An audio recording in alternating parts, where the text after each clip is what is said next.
What's up, guys? It's your boy Taz, and welcome to TazTalks, the dopest show on the internet for anything conversational. What you can expect from this channel is conversations about politics, pop culture, music and media, and also controversial issues. Going forward, I'll have a bunch of reviews for albums coming out, movie reviews, all types of things that you guys would ever want to see. The purpose of this channel is to have a lot of discussions that amplify expression and diversify our vision as a whole. I think it's very important that all opinions are heard, so my opinions, my friends' opinions, my people's opinions, other opinions in general, people being able to play devil's advocate, all that is essential to the human brain's growth. So what I will say is this: you shouldn't expect only what I view or only what I think or only my morals or only my interests. You should just expect anything in general. Going forward, I will also be merging my book and my music as well. So we have Tasmania dropping at the end of March, possibly beginning of April, depending on how the logistics behind that go. Label politics and whatnot.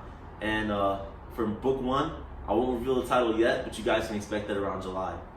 Apart from that, I also want to touch upon the whole concept of Gucci and the blackface issue. I think a lot of people in our generation just tend to forget and turn oblivious and turn a blind eye, or treat something that's woke and social, dealing with human rights or representation in general, as a trend, where we'll only talk about it for 1 week and then next week we're going to talk about Kim Kardashian's booty pictures that she put up on Twitter. But I do realize that our generation is lacking that mindset and realizing that disrespect is disrespect and respect is respect. There's no gray area, there's no borderline. It's actually black and white. You can't halfway respect someone and you can't halfway disrespect someone. And Gucci utilizing that blackface sweater as marketing is vivid to any person, and it's right in their face, and there's nothing you can do to deny that, because at the end of the day, I'm talking about them now, you're talking about them now, and they received exposure 10 times bigger than a Super Bowl commercial for free. But I don't look at it as free. I see it at the cost of a black race. And I do think that all minorities in general should be as equally offended as black people, because if they come for black people first, then you're next. And when you don't stand up for them, you can't expect someone to want to stand up for you. And going forward, if you proceed to wear Gucci, you're essentially supporting that brand and advertising and marketing for them. And a lot of you guys are saving up paycheck to paycheck to buy one item. And I think that that's just stupid, because if you don't acknowledge that you're building their own dream and pushing their agenda forward while ignoring them shitting on black people, then you're lacking something inside of your heart. And I think that I view that as spineless. Apart from that, I also think that it's unfair for people to look at people who want to support black brands only as doing too much or being extra or calling it unrealistic. Because at the end of the day, if you want to wear clothes, you can go to Walmart and buy a Gildan shirt for $7. And what you wear doesn't define you, does not equate to your social status, and should not be something that you see as an essential or a necessity, but it's more of a want or a desire. The way I look at it is this: I'll make sure to be on top of all the brands, keep up with their trends, keep up with what they're doing, and I will treat every brand with the same level of attention as I treat Gucci. Therefore, if Prada or Burberry will come out and do the same thing, and I believe Prada already has in the past, I'm not going to buy from them. And I think that's a whole form of mental strength that people lack nowadays. And putting up everything on Instagram and feeling the need to flex everything and feeling the need to use that as that exposure as clout, the entire term clout I just find cringeworthy, because clout should not be defined by what you have. It should be defined by what you are. So if you're a certain type of person, in my eyes, you already have that clout. You already have that presence. You already have that power. But if your clout is based off of a purchase, then that indicates that I could technically steal your clout away. It's a tangible item that can be taken from you in the blink of an eye. So if people go with this mentality without acknowledging the wrongs behind it, it's going to lead us to a dark place in the future where everyone is not even going to have a sense of identity. Backbones will be taken. Everyone will be walking around merely as a product or a consumer that's living and breathing as a consumer and no longer a person. So I think that we need to be straightforward with this issue. I think if you are a person of color or a Caucasian, because everyone is involved and everyone should be part of everybody else's lives, then you have to have the moral strength inside of you and that moral compass to make you feel almost hesitant to want to even look at something that's Gucci. And we have too many people around this world that have a whole platform, celebrities for example, and they just fail to use it.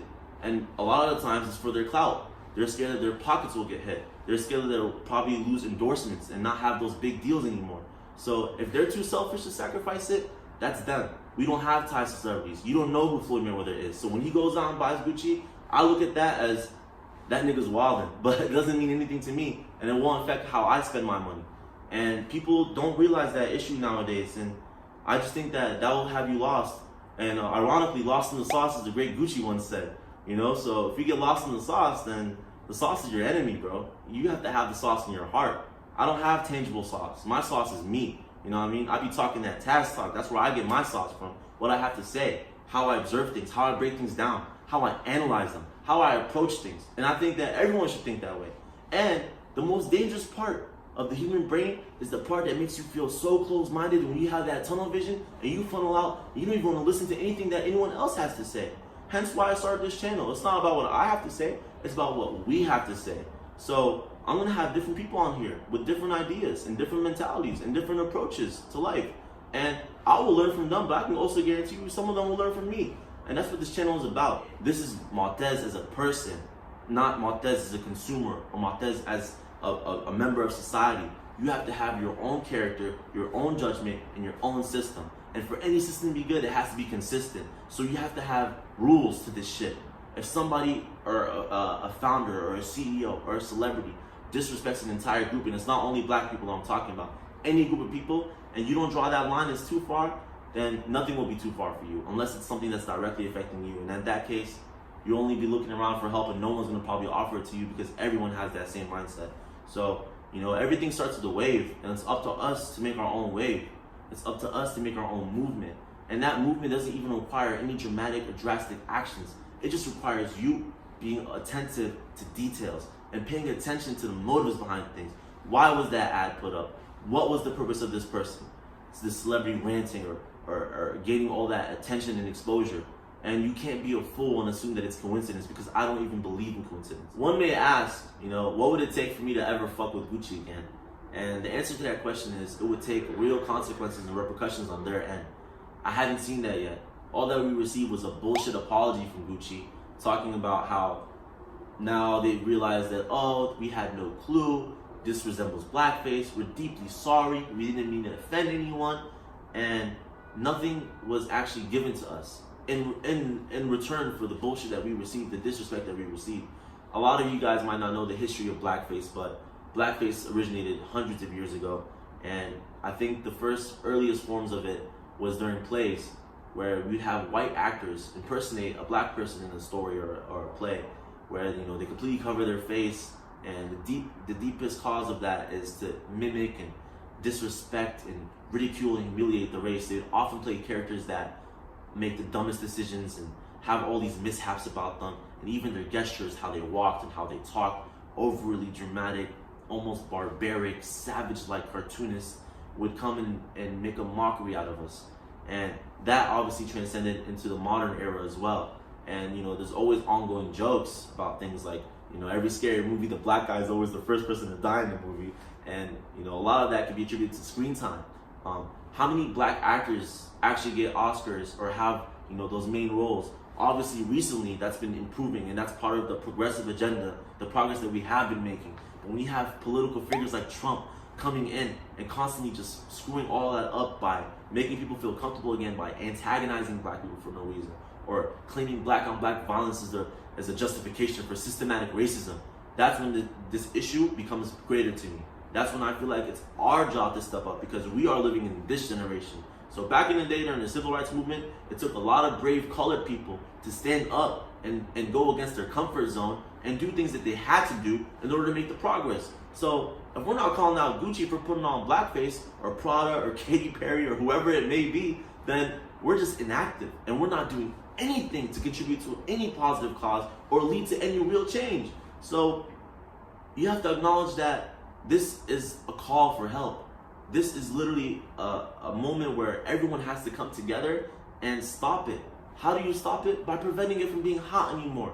And when no one wants to buy it and their business goes down, then we'll get those consequences on their end, or repercussions on their end, where they have to put out the name of the photographer for the picture, the person who designed that ugly sweater, and make some real changes. I need to see someone on their end suffer, because I've seen millions of people suffer by looking at that. And like I said, unfortunately, no one's talking about it anymore. We have to talk about it, because if we're talking about it, then it will appeal to us. We are the consumers, and we do have the money, and we do control where our money goes. So it's up to us to boycott them. And maybe that will actually entice a celebrity or a person of a stronger stature with a real platform and a real audience to do the same thing. It's like a match and a lighter.